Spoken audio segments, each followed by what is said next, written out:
Hello, welcome to this tutorial. So in this tutorial I am going to discuss you various types of fractals and what is meant by fractals. So we will begin with the fractals. So first of all, fractal is nothing but the complex picture created using iteration and single formula. So many times few objects cannot be drawn with the help of equation whatever available, or the objects cannot be drawn with the help of the geometry available. So in that case the fractals will be useful. So you can have the idea that mountains as well as clouds, their shape is not defined, or you cannot define the perfect shape of mountain or cloud. So in that case you can use the fractals. So those are nothing but the natural objects which can be drawn with the help of fractals. So here you can see the fractal. So this is one example of fractal drawn. Now next is types of fractals. So there are three types of fractals. First is self-similar type of fractal, second is self-affine type of fractal, and third is invariant type of fractal. So in self-similar type of fractal, the fractals have the parts as a scaled down version of entire object. So if you see the smaller part of that fractal, if you scale up, then it is nothing but the whole object, as a similar like a whole object. So it is called as self-similar type of fractals. Next is self-affine type of fractals. So in that the parts are formed with different scaling parameters. So it is not perfectly scaled, it is using different scaling parameters in different coordinate direction. If suppose in x direction the scaling will be similar, in y direction scaling may be different, in z direction scaling may be different, so that the fractal will not be exactly similar, but it will look like a self-affine type of fractals. Third type of fractal is invariant, where it is not a similar, there is no similarity between the smaller part and bigger part. It is formed with the non-linear transformation, so it is invariant. So you cannot have the picture as a smaller or bigger in that case. So that is nothing but invariant type of fractals. So here you can see, so this object or this fractal, here you can see the smaller object is similar like a bigger one.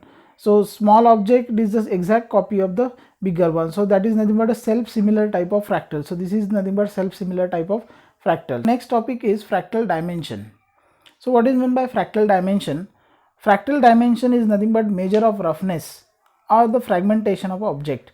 So you can measure the roughness of the object or roughness of the fractal. So that is called as fractal dimension. So more fractal dimension in case of more jagged looking objects. So you can get the more dimension or more value in case of more jagged look objects. So those objects which are more jagged will have the more fractal dimension.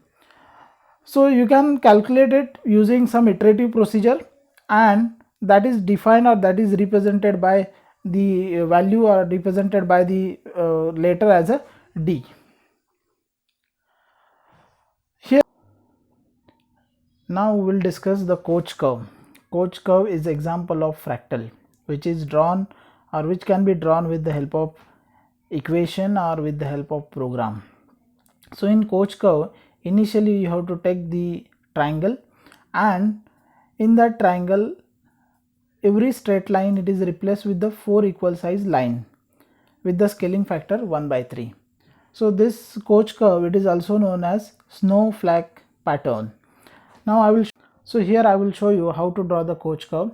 So you have to take the triangle, then each side of the triangle you have to divide into 3 equal parts, and the middle part, 1/3 part, you have to replace with the 2 1/3 parts. So this is nothing but the first iteration in the Koch curve. If you repeat the same process, so this is nothing but where every line it is done the same, or you are following the same process for each line. So this is nothing but the second iteration where you are getting the Koch curve after the second iteration. If you repeat this stage again and again, after n iterations you will get the Koch curve like this. So this is nothing but the Koch curve we have. So in case of Koch curve, we know that the dimension is calculated as 1.2 something,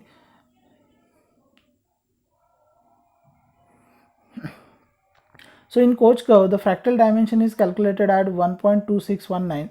So this calculation is done. I will show you how the calculation is done. So we know that this is the line. So this line is divided into 3 equal parts. So the middle part 1 and 2. So this is replaced with the 2 1/3 part. So this is the 1/3 part. This is 1/3 part. This is 1/3 part, and this is 1/3 part. So that you are replacing those parts by 4 1/3 parts. So you have to calculate the dimension. So log of 4 divided by log of 3. So you are replacing this, so it is nothing but equal to 2.16. So this is nothing but how the dimension is calculated. So it is 4 by 3, total 4 by 3, so log of 4 by log of 3. So that is the dimension of fractal or Koch curve. So it is 1.2619. Now after the Koch curve, there are few examples of the fractals. This is the Sierpinski's triangle as an example of fractal. So this is nothing but self-similar type of fractal. Then as we have earlier seen, that is a Mandelbrot set. So this is also one more example of fractal. So thank you for listening.